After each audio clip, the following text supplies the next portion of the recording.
We're going to talk about some things that are near and dear to my heart. I'm going to share a little bit, tell you a little bit about my story when it comes to the building blocks of a successful marriage. I want to talk about the building blocks of a successful marriage.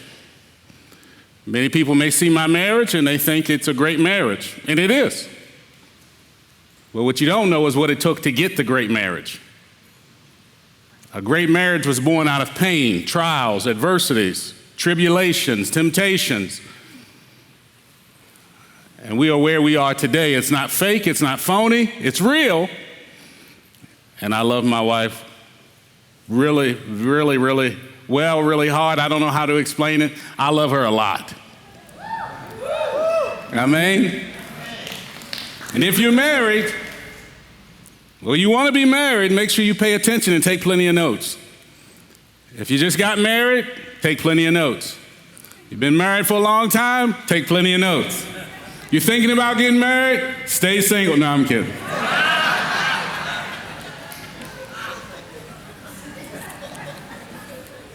But we're going to talk about it in this, I don't know how many teachings this is going to go, but we'll talk about it in it because I really want to really give you my heart.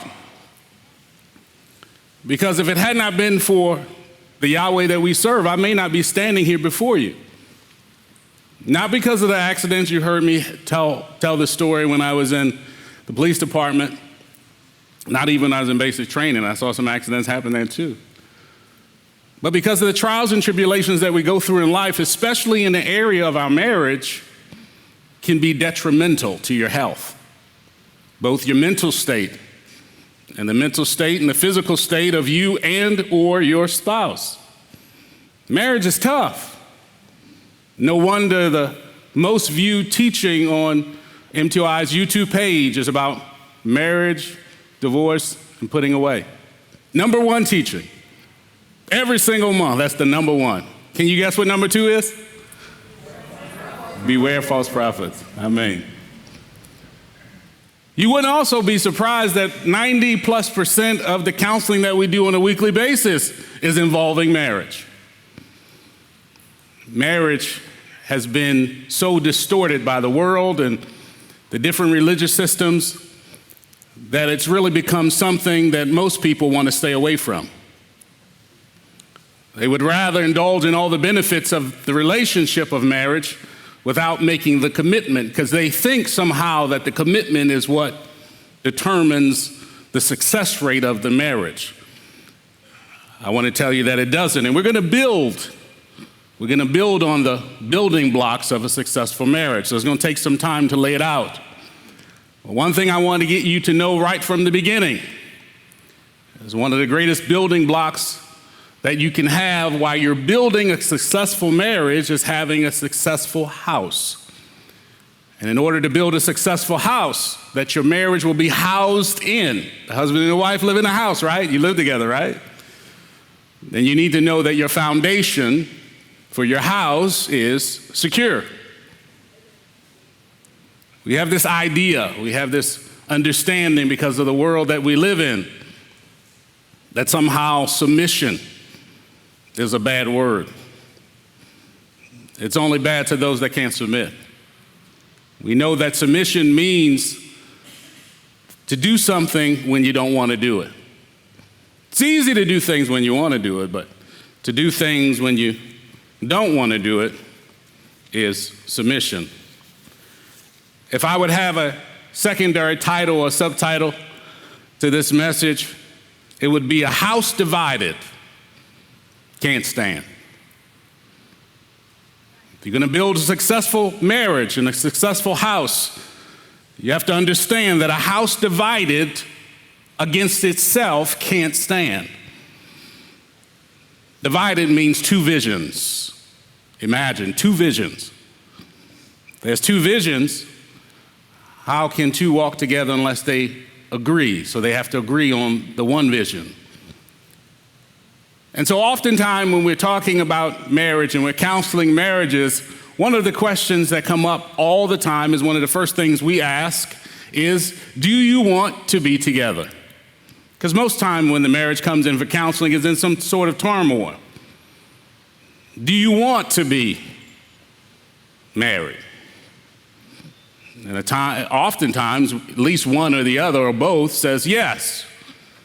If either says no, then we can just comfort the one who said yes and help the one that said yes deal with the one that said no. But most of the time when they come to us for counseling, they've gotten past the point of trying. And so sometimes the coming to us is a last-ditch effort to save the marriage. So we want to talk about the building blocks of a successful marriage, understanding that a house divided against itself can't stand. Amen? All right. Y'all got y'all notes, get your Bibles out. We're going to do some studying. So first, I want to talk about what the marriage intention was in the beginning. Let's go to Genesis 1. And we're going to go to verse 20. You guys got it? See, I got it. All right, you guys quiet. I'll make y'all talk today. So we're going to start in verse 20, and it said, "And Elohim said, let the waters teem with shoals of living beings, and let birds fly above the earth on the face of the expanse of the heavens, and let Elohim create. And Elohim created great sea creatures and every living being that moves, with which the waters teemed according to their kind, and every winged bird according to its kind. And Elohim saw that it was good. And Elohim blessed them, saying, be fruitful and increase." I'm going to pause there for a moment. Now, he's talking to birds and fish. And when I read across this, I was like, well, so that's the first time he said, be fruitful and multiply. We always talk about the second one, which we'll read in a minute, about man and woman, but he's talking about the birds and the fish, to be fruitful and multiply. I just thought that was something that I pulled out of there that was kind of cool. So I never read that before. At least I don't remember reading it. Okay. Be fruitful and multiply. Be fruitful and multiply. All right. And increase and fill the waters, the seas, and let the birds increase on the earth. Verse 23, "And there came to be evening, there came to be morning the fifth day. And Elohim said, let the earth bring forth the living being according to its kind, livestock and creeping creatures, beasts of the earth, and according to its kind, and it came to be so. And Elohim made the beasts of the earth according to its kind, livestock according to its kind, and all that creep on the earth, and according to its kind. And Elohim saw that it was good. And Elohim," verse 26, said, "let us make man in our image, according to our likeness, and let them rule over the fish of the sea, over the birds of the heaven, over the livestock, over the earth, and over all the creeping creatures that creep upon the ground." So not only did he create man and woman, but he gave them an assignment. He gave them a job. In verse 7, "And Elohim created the man in his image, and in the image of Elohim he created him, male and female he created them, and Elohim blessed them. And Elohim said to them," here we go, "be fruitful and increase, fill the earth and subdue it, and rule over it, the fish of the sea, over the birds of the heavens, and over all the creeping creatures of the earth." So he created them and gave them the D word. Make sure you're paying attention. He gave them dominion. I don't know which words y'all thought about, but you're dirty. He gave them dominion. Man and woman, he gave them dominion. He made them one. A house divided against itself can't stand. He gave man and women one vision, one job, one assignment, to take dominion, to be fruitful and multiply, and take care of the garden. Amen? So if you're searching or looking to be married, or you're looking to stay married, or you're looking to figure this whole marriage thing out, we got to understand that he created them to do a job. But most importantly, we're going to find out that he created Adam. And Adam, do you think, was submitted to Yahweh? He didn't know any different. He created him He was submitted to Yahweh. Do you think the woman, when she was created, was submitted to Adam? She was. She was created. She was taken from him. So they were together at this point, right? Okay, let's follow me. Go with me.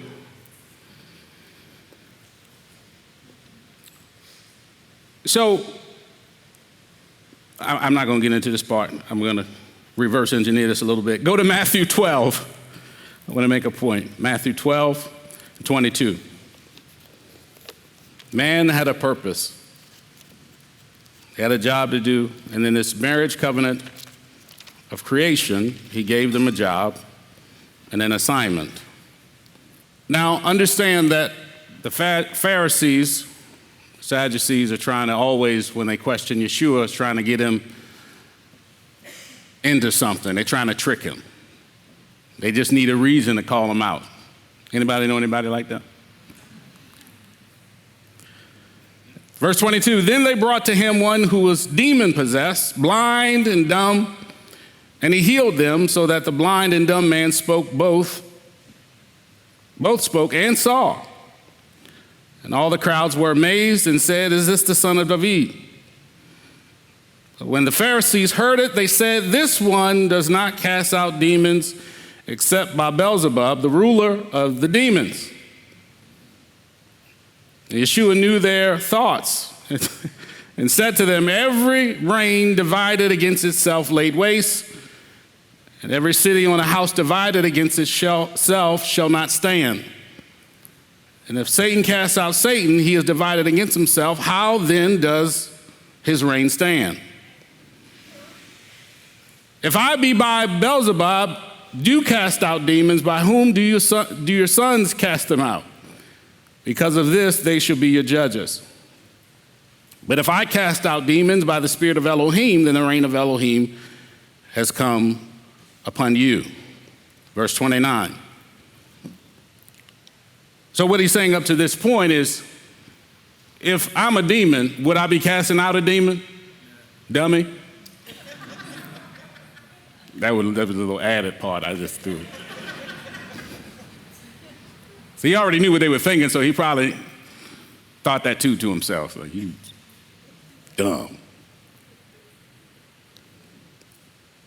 29, or how is one able to enter a strong man's house and plunder his goods unless he first binds the strong man, and then he shall plunder his house? We know, I'm not going to go rehash Genesis and Adam and Hava in the garden and Hasatan coming to tempt her and to get her to eat of the fruit she knows she wasn't supposed to eat of. And at this point, her strong man wasn't bound. Her strong man was standing right there looking retarded.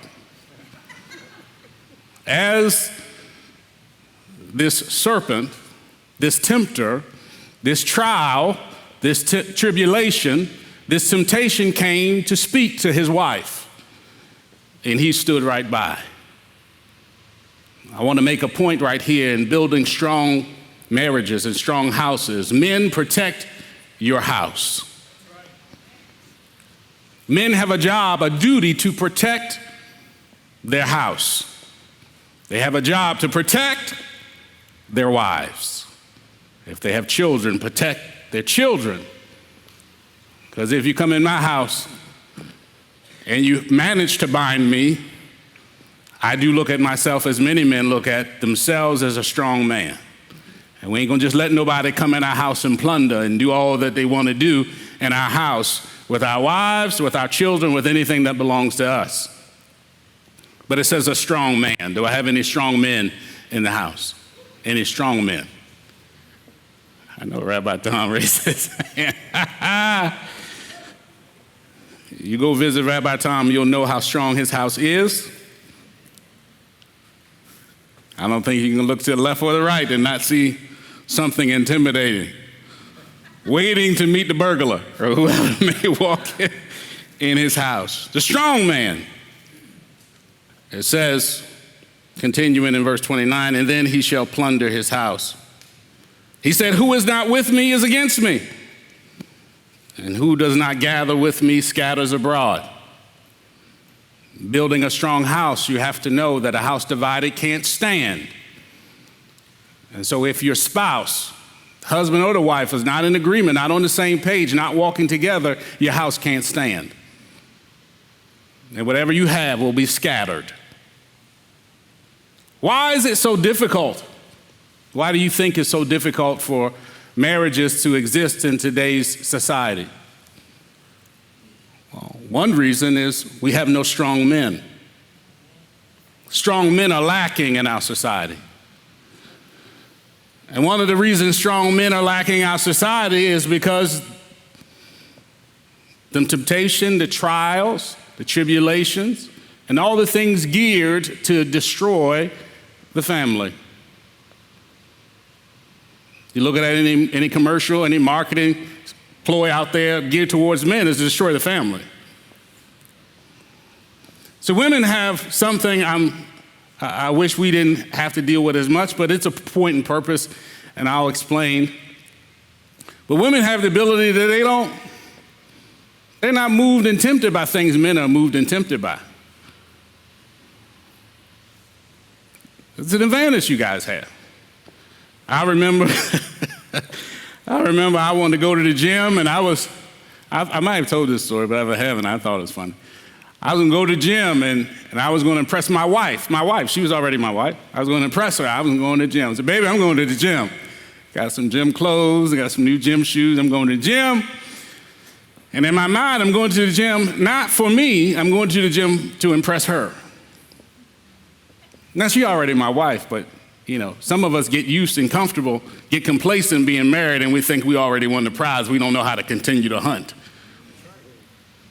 And some of you wives make it too easy for the man to not hunt you anymore because you ain't doing what you're supposed to do. But we'll get to y'all in a second. Man love to hunt. A real man, strong men love to hunt. Ain't that right?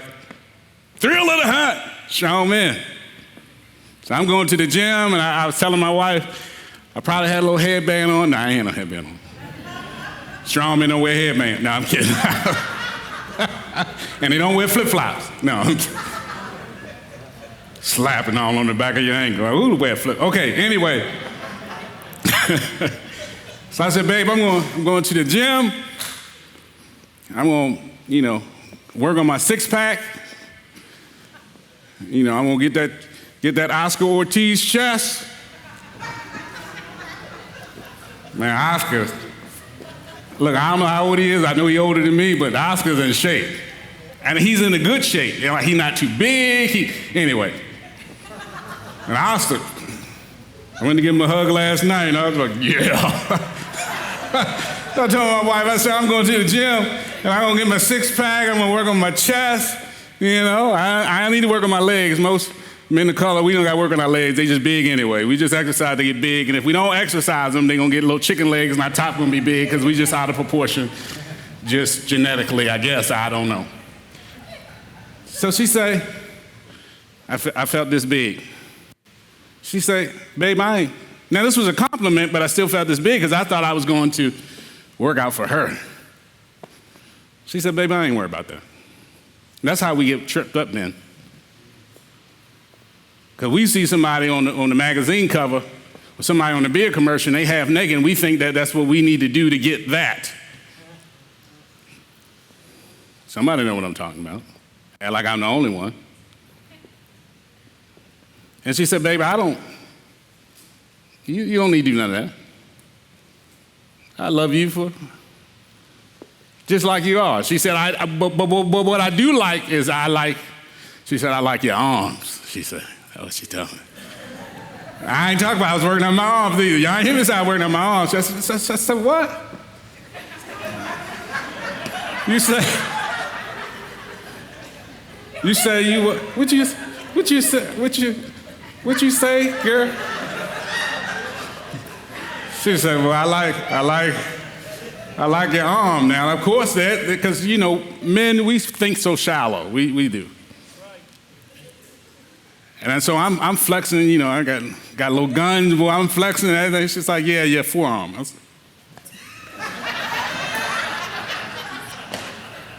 Ain't nothing I can do. I ain't got no extra veins. It ain't no muscle down here that I know. I mean, it ain't a whole lot you can do. Forearm. Like, you got issues. You're weird. I don't know. But it reminded me, talking about building strong marriages, successful marriages, the building blocks, it reminded me of what my wife said to me. Now, I've been divorced, okay? Me and my wife been married 15 years, come Tuesday or Wednesday, the 11th. I don't know what day it is. Tuesday? Oh, thank y'all, saved me. Too bad, it's all now it's broadcasted. So Tuesday, we just sat back there and laughed because neither one of us knew what day it was. We just thought about it. Got so much going on. Tuesday is our 15th year wedding anniversary, me and my wife.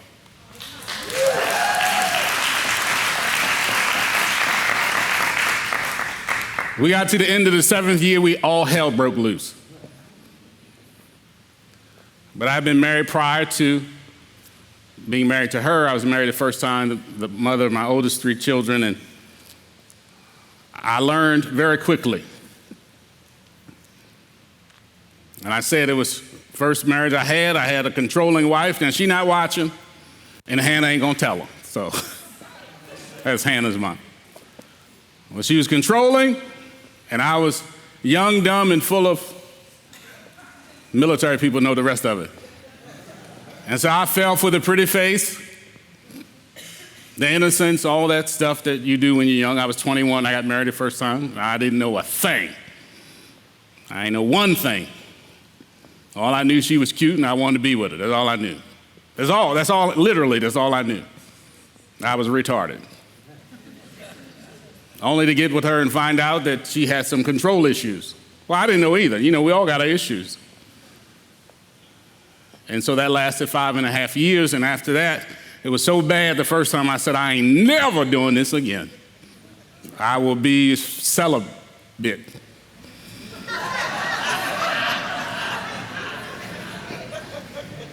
I'm gonna sell a little bit and give a little bit away. No.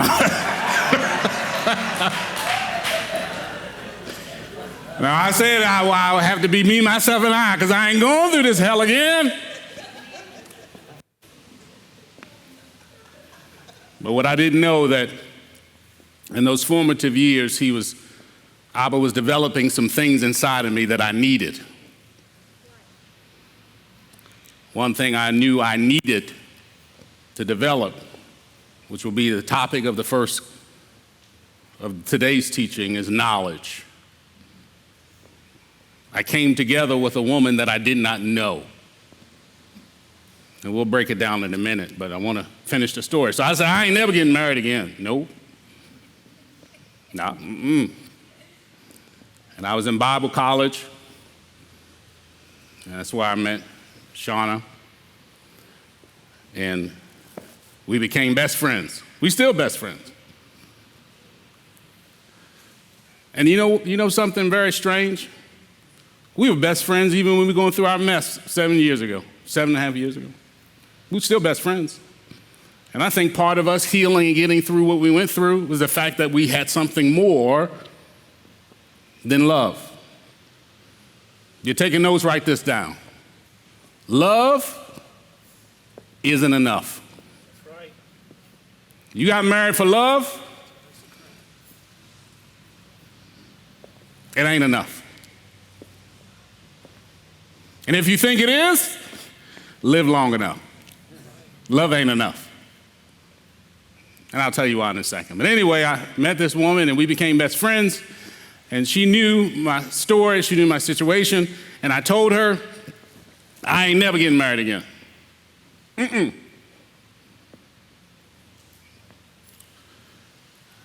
And I asked her one day when I started catching feelings. Do they still say that? You know, my kids remind me I'm old every now and then. I don't know why they think I'm old. Sure, only when I don't shave my head, and then they see a little gray, they get confused. So I told my wife I ain't never getting married, and I started catching feelings, and I said, let me ask you a question. Because I knew a little bit after being married 5.5 years the first time. I knew a little bit. I definitely knew what I didn't want. If I didn't know anything else, I knew what I didn't want. So I said, let me ask you something. And she didn't know where I was going with it because she didn't know I caught feelings. Serious feelings. Not the eros feelings. And we'll talk about the 4 stages or the 4 kinds of love in Scripture. And I said, listen, if I got burned up in the fire beyond recognition, but I was still alive, would you still want me? Would you still love me? Would you still want to be with me? She said, yes. No, okay, all right, well, easy to say when I'm looking all handsome and got guns and a six-pack. I didn't have no six-pack then.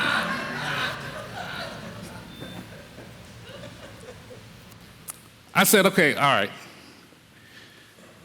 I said, what if I got burned beyond recognition and I couldn't do anything to satisfy you in an intimate way? Ain't none of it work. No finger, toe, ear, me. And don't look at me crazy, all of you. If you're married and you're looking at me crazy, you ain't read the scripture that said your bedroom is undefiled. Y'all agree upon it, guess what? Happy birthday to you. Told you this is adults. This is adults. She said, I'll be fine. And that's where women and men differ, because the man ain't going to say that, but the women going to cheat. We got too much going on for us to say that. And I had, anyway, this one. Only John caught that. Anyway. So I said, okay, look, if I was broke, homeless, burnt beyond recognition, I couldn't do anything for you intimately, we was on the street, living in a box. That's all I could think of at that time. I got a whole lot to add now if I ever had to ask it again. But she said, baby, as long as I'm with you. She lied. No, I'm kidding. She said, as long as I'm with you, I don't care what else happens. I said, she's a keeper. She's sign her up, wrap her up. I'm taking that one to go. Let's go. Then we got into the album, Love and Marriage, Love and Marriage. I didn't realize at that moment that there were different levels of love. So I was in love and marriage and eros love. Eros love is defined, characterized by the romantic love. When I was studying this, I read it, and it's not the romantic love that you think. It is, but it isn't. Yes, it's about the love and intimate, all that, that's that. But think about it in this way, infatuation. A lot of people that got married, tied up, tangled up in relationships and marriages based on an eros love, an infatuation. That's why when the infatuation is gone or somebody else catches their infatuation attention, they off with Mr. Peabody or Mrs. Sister Jellybean. They had the wrong kind of love for they had the wrong love for the right relationship. They had that romantic eros love. Now you need some of that. But that ain't the kind of love that's going to keep your marriage together. Building successful marriage, the building blocks. Then you got storge love. That's the powerful emotional bond. Deep friendship. You got that kind of love. That love will take you through a storm and back again, but that love ain't going to keep the marriage together. You know, what's funny is the couples that we meet, that we talk about, that we counsel with, just about all of them say, I can't even actually remember one of them not saying that they were still in love. Even the ones that wanted to go their own way, still in love. I can't stand to live with them or with her, but I still love them. I can't stand to see their face, hear their voice. I don't want to hear them breathe, eat, chew. I don't even want to look at them, but I still love them. I was like, because love isn't enough.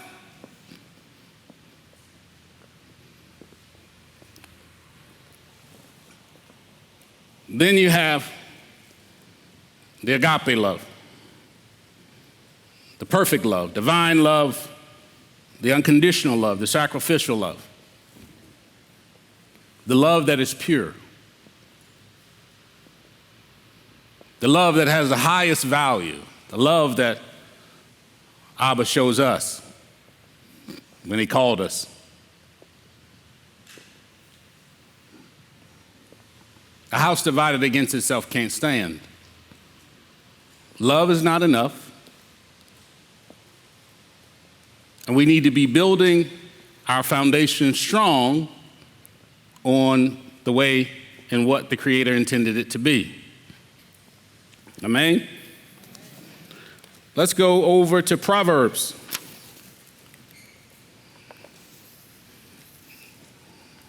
All that was like an introduction. I don't even. We go to Proverbs 24. The building blocks of a successful marriage.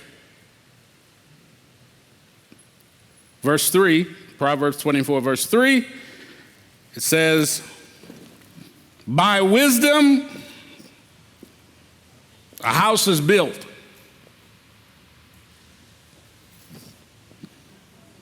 And by understanding, it is established.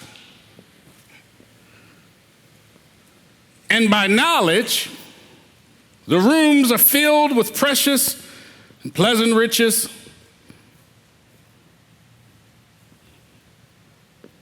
Mighty is the wise in strength, and a man of knowledge strengthens power.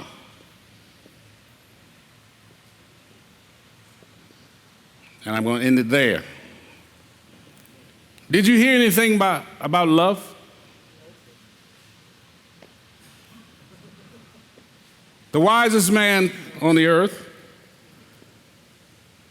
says that by wisdom a house is built.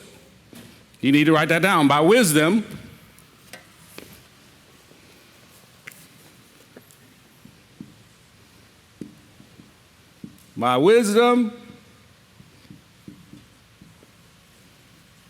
the house is built. What are you building your house on? What are you building your marriage on? It's all right to say you don't know. Most people don't. But if you're going to get married, or you just got married, or you're trying to hang in there, you got to understand that you're going to need some wisdom. Because by wisdom, the house is built. And by understanding,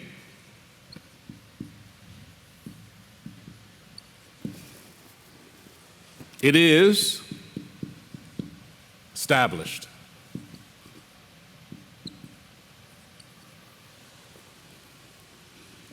So we need wisdom and understanding.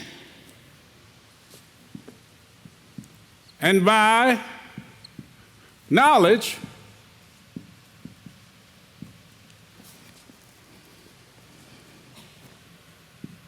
the rooms are filled with all precious and pleasant riches. I know couples don't even want to go home to each other.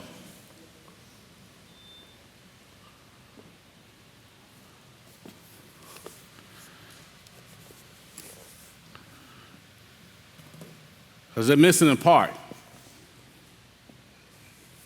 We're going to start from the bottom, and we're going to go to the top. Start it from the bottom until we get here to wisdom. Only the people under 20 understood that. Okay, so by knowledge the rooms are filled with all precious and pleasant riches. The rooms are filled in your house. So if there's no peace, there's no love and no joy in your house, how can your marital house be built on a strong foundation? You need knowledge. Too many people that we talk to, either in relationship, want to get in relationship, want to get out the relationship, this is what they're missing. And by the time they come to us, they done tried everything and they tired out. They tried. Tired. They're tired. I call it tried. They tried and tired by the time they get to us because they ain't had no knowledge. And they ain't trying to seek knowledge. They're trying to seek a way out. First thing you need to do in order to get knowledge in your marriage is to shut up. I ain't saying that to be mean. I'm saying that to tell the truth. You need to get your little mirror out, and you need to look in the mirror and tell yourself, because you ain't going to listen to it if your husband and wife tell you, so don't do it. Don't go home and tell my husband and wife, shut up. I ain't said that. Get your little mirror out and you look in the mirror. Because in order for us to get knowledge, we got to look in the mirror and admit to ourselves that we're in the way. And we're in the way and we need to shut up. Write this down. Prayer is talking to Abba. Meditating is listening. You know, I talk about prayer all the time because if it wasn't for him, if it wasn't for prayer and me being able to communicate to, I'd have killed somebody a long time ago, I'm sure. I swear for God. I'd have just shook him and just shake him till his eyes roll back. Prayer is speaking to him. Meditating is listening. And a lot of you can't get to knowledge because you're too busy moving after you prayed. You prayed and trying to rush him along. You ain't got no answer. You still waiting for the answer. You're supposed to be meditating, waiting for the answer, but you're trying to move anyway. Moving without knowledge is not showing wisdom. I spoke last time I taught about Prep Day 3. I talk about going to war. Do you understand that the war you're going out against is first in you? Yes, the world has its own problems and temptation. There's more men probably than any time in the world addicted to porn than I've ever heard of in my life. And if you're a man and say you ain't never struggled with it, God bless you.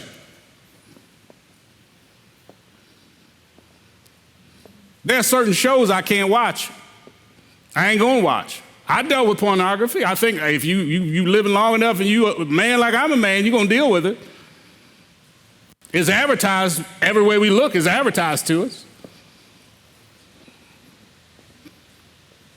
So we got to get past ourselves before we even talk about what the enemy did, because we got a lot to blame on him. And if you listen to what Rabbi teaches us, you'll understand that the enemy is only attacking what's already in you. And Abba is either allow it to happen so he can see the decisions that you're going to make. What is it going to produce in you? Do you know why the enemy is after men?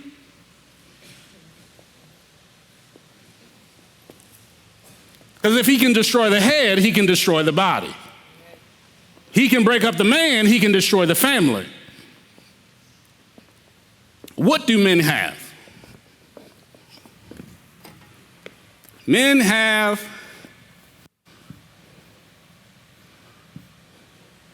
do we give him feet and hands? All right, so this man, I guess he's blue. Okay. Men have something that the enemy is after.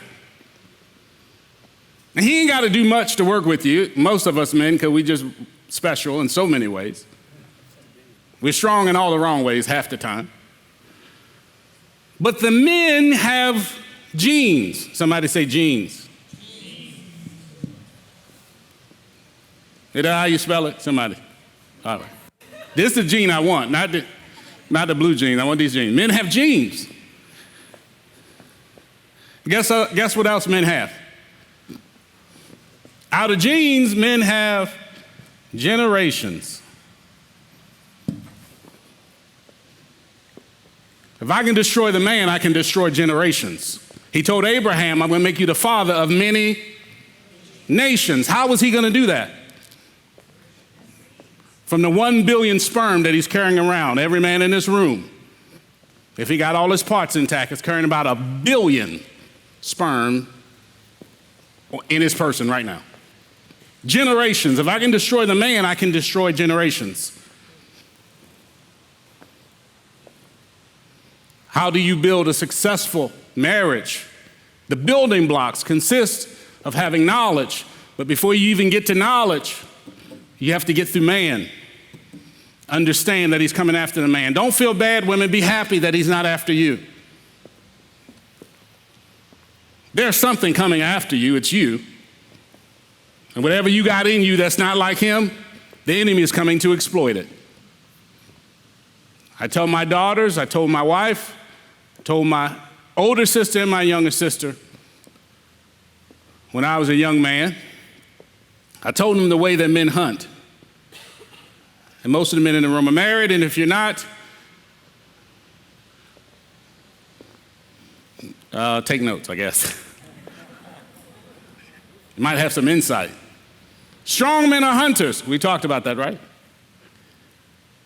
So I had to explain to my wife and my daughters, my sisters, how a man thinks, how a real man thinks, a real man hunter thinks. And we go out and conquer, and we kill the animal and bring it back, right? But a man hunts with precision. A man hunts with knowledge, understanding, and wisdom. And he hunts his prey. And a lot of times, the little dirty rascals that we are, we will hunt by manipulation. We will hunt by lies, by any means necessary, because it's in us to generate. So all you women that's holding back on your husband in an intimate way, thinking he need to earn the brownie point and he need to do something special to get on the good list, on the happy list, whatever list you want to call it, understand that a man needs, medically proven, a man needs to create in an intimate way. Some of you wonder why your marriage ain't working, because you ain't game none. Be honest with yourself. You playing hokey pokey and everything else, ain't giving the man what he need. He don't want to come home. He don't want to talk to you. He don't want to get knowledge, because all the knowledge he got is that you trying to punish him, because we use it as a weapon. Men and women, we use it as a weapon. We gonna play hokey pokey and spin the top around, spin yourself around. You playing hokey pokey intimately, and you wonder why he don't want to learn you. Half of you gave him the goodies before he put the ring on your finger anyway, so he know he ain't got to do much work to get it in the first place. My baby will tell you in the back, I told baby, don't give your cookies to nobody. You give your cookies away. The cookie's special. She laughed. You don't just give your cookies away to anybody.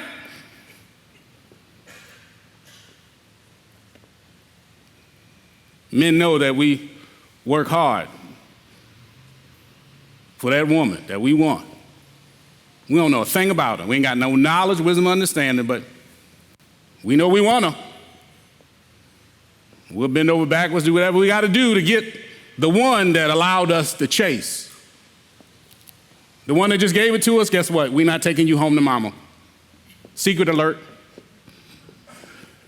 You want to just give your cookies away? We're not taking you home to mama. It was too easy. A real man not taking you home to mama. And the man that's not the real man, he's just going to use you to get your cookies.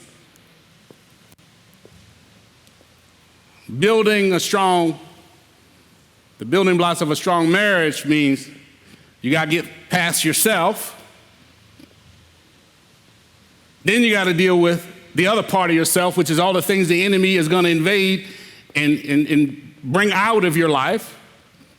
And is it really the enemy? Because he can only do what Abba allows him to do, and Abba causes or allows. So is it really the enemy or the tool that Abba's using to bring some stuff out for you to deal with? So you need knowledge. You need knowledge. Why are you getting married? You ain't got knowledge. I love it when I came to m.t.o.i and I first heard Rabbi talk about the vetting process.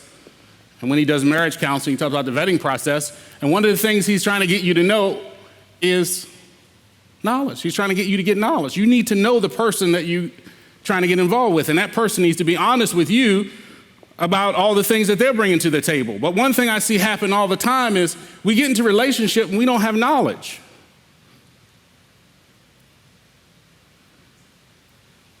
You single women need to be asking the man seeking to get knowledge, where are you going? You get up with somebody who don't know where they're going. They ain't got no goals, no dreams, no plans. They looking dumb. Why are you following somebody who ain't got no knowledge? They got no vision? Look, I tell you, I work with people all the time crying about their money and got their budget nowhere. Where's your budget? What's your number? Is it written down? It's in the calendar. Yes, men talk like that too. It's in the calendar. I know how much money I have. I know how much money I spend. I don't need that. You broke. Show me the money. I want to see it on paper. Show me your budget. That's what you women should be saying to a guy. Where are you going? I need to know where you're going because I may not want to go with you. You just want to be loved. Write this down. We know the 5 love languages. We go through that in marriage counseling. But universal love for a woman is affection and attention. That's universal. You give her affection and attention, she gonna love you. It may just be the Eros love, but she gonna love you. You give her some real affection and some real attention. You look her deep in her eyes. You send her little special messages. Girl, I just love you. I think it's wonderful because women y'all can love anything. I just think it's amazing. Y'all can love a rock, a pet frog. Men, we ain't loving a whole lot. Universal, write this down. Universal love language for a man. I need another pen. I need to write this down. Let me put this. What is it? Did anybody know? Any men know? Oh, Lord have mercy. R-E-S-P-E-C-T. Find out what it means to me. Get it down, get it down, get it down. Just a little bit. Just a little. That's all we want. We just want a little bit. Universal love language for a man, universally understood, you need to be respected. Men don't need love. Well, you pray about that. That means your love language is physical touch. I understand that, and most men are anyway. But they need respect. Do you see love up there for men or women? Do you see love? Because the love we think about from a worldly sense is the Eros love, an affection, an infatuation. When marriages deal with infidelity, they dealt with infidelity because it was an Eros love. But you're going to have to progress through knowledge, understanding, and wisdom to get to the agape love that you can go through infidelity and you can keep on ticking. Because it takes a special kind of divine intervention for you to get from trying to kill or wanting to kill the person that offended you to being married to them today.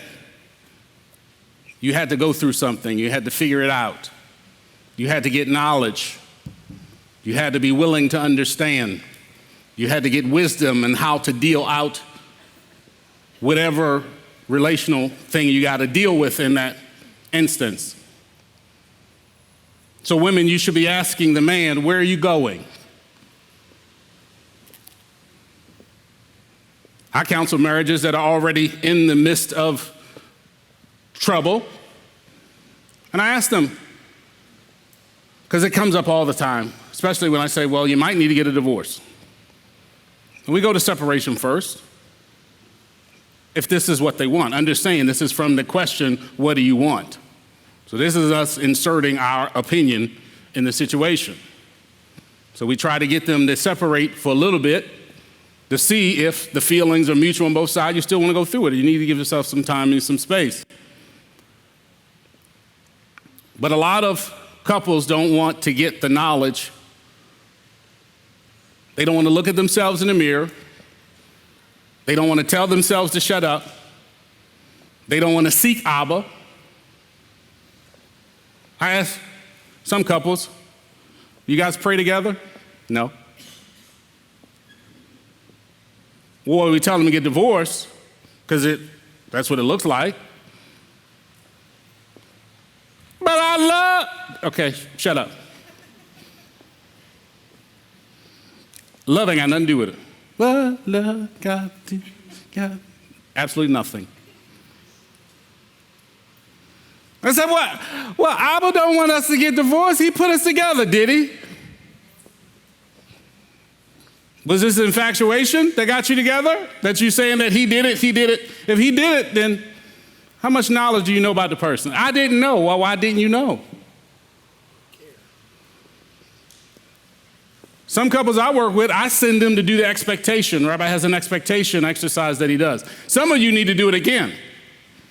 And you need to sit down with your husband or your wife and say, we need to renegotiate our expectations because we've gotten wiser. We've gained knowledge and understanding, and we need to make sure we're going about this the right way, because how can two walk together unless they agree? Because a house divided can't stand. Because you got two visions going two separate places. She want to go here, you want to go there. She doesn't understand her role. He doesn't understand his role. That's why Rabbi's teaching about roles and relationships. And because of a lack of knowledge, we fall victim to nonsense. Turn to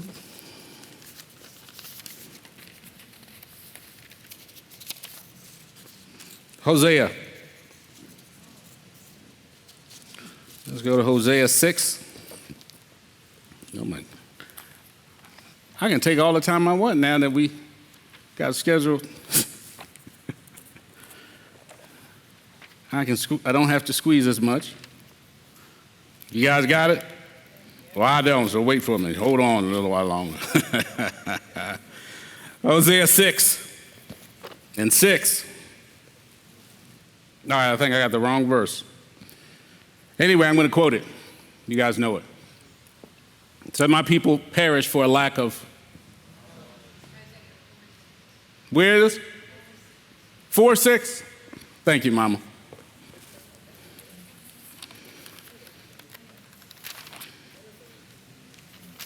My people have perished for lack of knowledge because you have rejected knowledge. And because you have rejected knowledge, I reject you from being priest for me. He said, because you have rejected knowledge, I try to give you knowledge, you don't want knowledge, you rejected knowledge, and because you want to not reject my knowledge, I'm going to reject you, and so I don't want you to represent me. That's what he's saying. Don't represent me. Don't be going around talking about you Torah pursuing and covenanting and falling out on the floor and telling people about what they doing ain't right and wrong. And he said, you've rejected knowledge. And your marriage is failing because you've rejected knowledge. Because you rejected knowledge, I'm going to reject you. So I don't need you representing me because your marriage ain't right.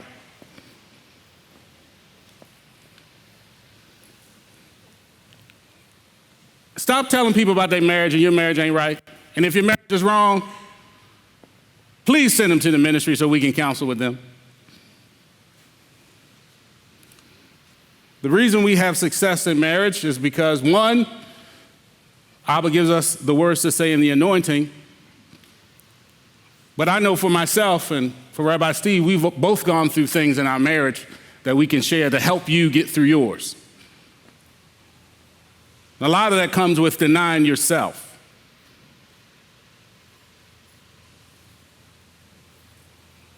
The reason you don't want knowledge is not just the fact that you don't want knowledge. It's not that simple. You don't want knowledge because you're stingy. You know it all. You think you know better than everybody else. You want your little life to stay just exactly how it is, and you don't want to change anything. You want everybody else to change around you. You cannot build a successful marriage without being selfless. You guys heard me say, My wife is my first ministry. It's not you guys. If I can't minister to help her, I can't help you. If I can't walk in a successful marriage with her, I can't help you be successful in your marriage. Part of you being successful in your marriage is denying yourself. I'm not saying for abuse and things that you shouldn't be married to people that's going to put their hands on you and treat you all kinds of ways. Verbal abuse, insanity, all kinds of things can fall into that category. That's why you get counseling. But if it's something that you just need a knowledge to overcome, try looking in the mirror. Tell yourself, I'm going to hold on for a minute. I'm going to get some knowledge and understanding. How many people have struggled? Don't raise your hand. How many people have struggles in your marriage and went and got a book or sought resources to help find out the knowledge how you can fix your marriage? I didn't say it. You ain't prayed, you ain't got no resources, and you're going to tell me you tired. Tired of what? Tired of trying? But you say you in love. That's because you got the wrong love. Love ain't got nothing to do with it.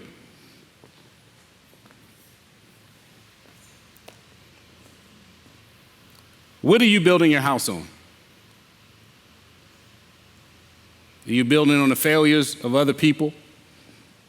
The failures of your parents, failures of sisters or brothers or family members that you've seen struggle, failures of the people around you? Please don't look at Hollywood because they all just lost their mind. They just marrying this one, dropping that one. They make a movie together, all of a sudden they got to get married. I'm like, oh my gosh.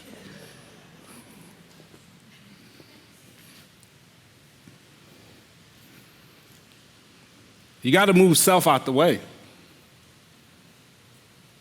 When me and my wife were going through our challenges 7.5 years ago, I shared this with somebody last night at Erev Shabbat. It was really when Abba broke me. I thought it was the enemy. I was going up to preach, and I was told by the overseer, I was pastoring at the time, and I was told by the overseer, do not preach. You need to sit down. Put the mic down. You don't need to be preaching while you're going through what you're going through. And I sat in the back with my best friend. Sat in the back of the church before it was time for me to get up.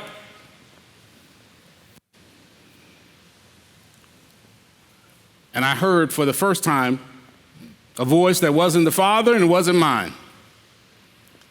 And it says, I'm going to destroy everything in your life. You know, I preached that day. Anyway. I learned through that process.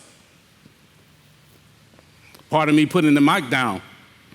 I didn't pick it up until I came back here 4 years later. But me putting the mic down and taking time to concentrate and to get knowledge and understanding and wisdom how to love in the midst of hurt. So I began to seek Abba in prayer after I heard this voice saying, he's going to destroy everything I have. And I'm a person, which I shared last night, I'm a person that compartmentalizes in my mind. I think that way. So it was very easy for me during that time to compartmentalize and put little things in a box and just store them away until another time, right? Like that light switch, I just store it away. But in that moment of turmoil, I had nowhere to run. And Abba said, I believe, he said to me, I'm taking down every wall inside of you so you can't rebuild it.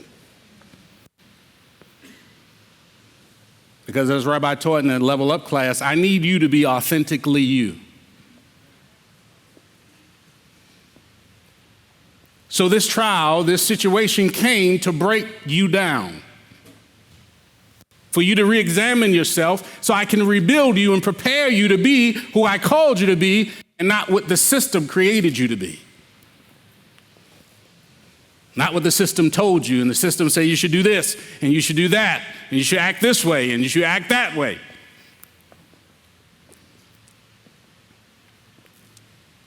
But he broke down every wall that I had, so I had no way, no desire, no capacity to rebuild it. And that allowed me to deal with reality. You know, Rabbi talks about reality.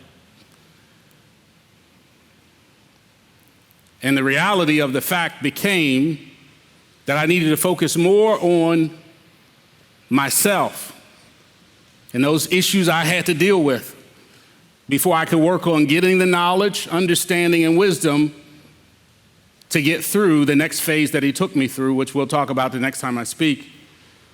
But he had to get the foundation right. You know, like I know, if you're buying a piece of land and the house is already on the land and you want to do a different house, you need to tear up that house, destroy the foundation, and rebuild the right way.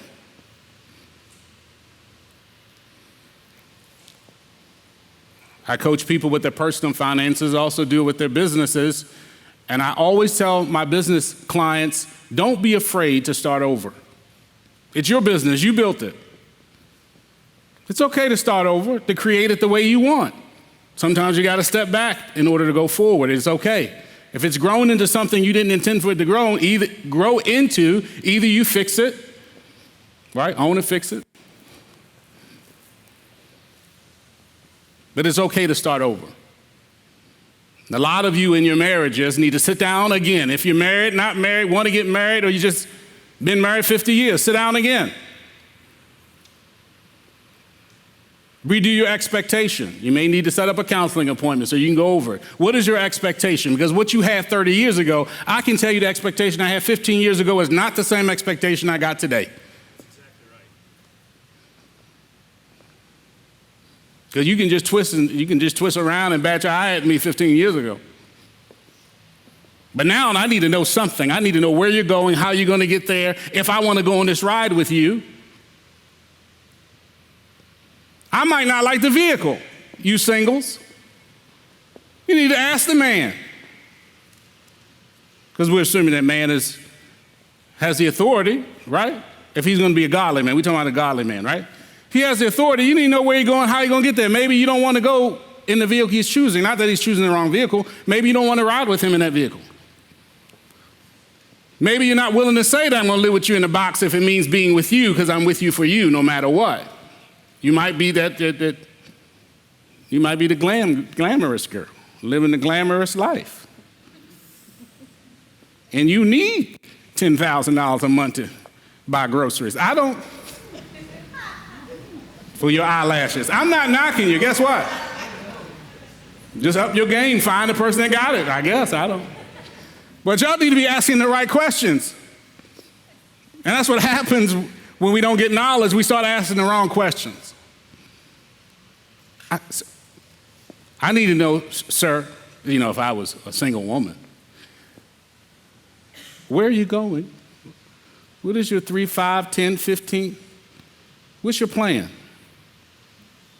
Are you expected? Are you hoping? Do you have dreams and goals and aspirations to make enough to take care of me? Better yet, this is what I tell women, and many of you have counseled and heard me say, and Rabbi said many times, it's only helpful if you think it is. So sometimes I send the woman back to the husband after they had an argument, and the husband don't want to listen to the wife. I said, look, go back to your husband. Go back to your husband and say, baby, I'm sorry. I just want to say I'm sorry for how I talked to you, how I treated you. I apologize. Now, this is a godly man trying to do the right thing. He trying, right? Okay, so let's get that straight. We ain't talking about no thug or somebody ain't doing what they supposed to do. We talking about the one that's trying to do what he's supposed to do. He trying to do this thing right. He need a little respect, okay? So you go to him and say, baby, look, I'm sorry. It didn't work out the way I thought it was going to work out. I'm sorry if I put more stress trying to do your job, not giving you the space to do what you need to do. I apologize. Let me know if there's anything I can do to help you get to where you need to get to. If you don't want to talk to me, I understand. Let me know whenever you feel like talking to me. Just let me know. But I just want you to know I love you. Whatever decision you make, I'm going to be good with it. I just want to be here to support you while you got to make this decision. And they say, okay, I'm going to try it. And they go try it and they come back. It worked. It should. It's supposed to. Because universally, men just need respect. Part of the respect is trusting that they're going to fix it. My wife had an issue with her computer a couple weeks ago. And because I'm the assistant executive director, I could just fix it. I said, no, you got proper channels. You got to go through the proper chain of command before you come to me. And she didn't come to me. She was stressed out today. I called home to see how she was doing. She was having a fit because her computer was acting up. I said, well, did you follow the appropriate chain of command? And she said, I did. I said, what happened? She said, nothing. They told me to go back and try it again and do this, do that. It's okay. I said, well, I tell you what. Do what they said do. That's your authority over you. Do what they said do, and then if it doesn't work, come back to me and I'll fix it. She said, okay. So she tried, it didn't work, she came back, I fixed it. That's what men do. Real men do, right? We fix it. Oh man, somebody excited about that. It was Jesse. So let me quickly recap. I know I went all over the place. With so much to cover, and I'm not used to doing it just in one teaching, and it's going to be part 2, 3, I don't know how many parts it's going to be. But you got to get yourself prepared while you're going through what you're going through to gain knowledge. You want to be successful in your marriage, the first thing you need to gain is knowledge. Second thing you need to gain is understanding, and the third thing you need to gain is wisdom. Knowledge will help you know what you're dealing with and know the person that you're dealing with. Understanding will cause you to understand, putting yourself in their shoes, not looking at it from your own emotional sideways view. If I looked at half the situations that you guys come and counsel about the way you look at it, I will be a wreck. Because not that your problem is a wreck, I talk to so many of you. But if I begin to put myself in your shoes, I begin to understand what you see. I begin to understand how you feel. Because yes, I have all 4 colors. So I do have some blue, and my blue can match with your blue. And in the moment, I can feel what you feel. Now I'm not going to stay there because I got the red going to kick in and say, okay, that's enough. On with the next one. Let's go. Let's move this thing forward. We can't stay here long.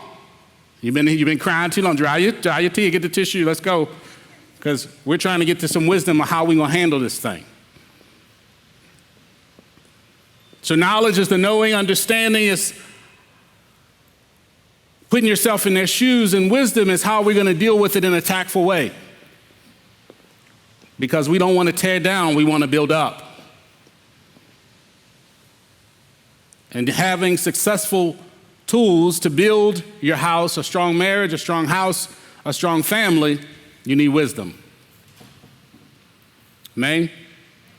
Amen. I'm going to end it there.